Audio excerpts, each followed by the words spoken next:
Friends, நான் இன்றைக்கி Friday Pallavaram மார்க்கெட்டில் தான் நிற்கிறேன். பூக்களை பார்த்தோன்னே ஒரு வீடியோ எடுத்தேன். இந்த சாமந்தி பூவும் அழகாக தான் இருக்கும். நம்ம அதை அழகை கண்டு நம்ம வாங்குறேன்னா அந்த ஒரு வாரம் 10 நாள் பூக்கள் இருக்கும்போது அழகாக இருக்கும். அதை கட் பண்ணி விட்டால் கூட அந்த செடி வளரல. நான் லாஸ்ட் இயர் நிறைய வாங்கி நட்டு பார்த்தேன். எனக்கு அது கட்டுப்படி ஆகலை. நான் அதனால் கொஞ்சம் செடிகள் வாங்கலான்னு தான் வந்தால் இதையும் வீடியோ எடுத்தேன். ஒரு வெற்றிலை செடியை நான் விலை கேட்டேன்.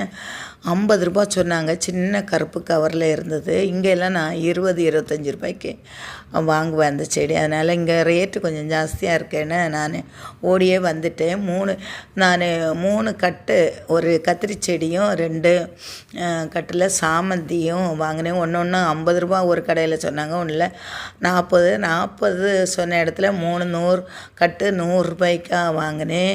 அதுவும் நான் கேட்டு தரல, என்னோடய ஹஸ்பண்டை பார்த்தோன்னா கொடுத்துட்டாங்க. அதை வாங்கிட்டு வந்து இன்றைக்கி நட்டிருக்கேன். நீங்கள் பல்லாயிரம் சந்தைக்கு போயிருக்கா? எப்படி எல்லா ரேட்டில் வாங்கி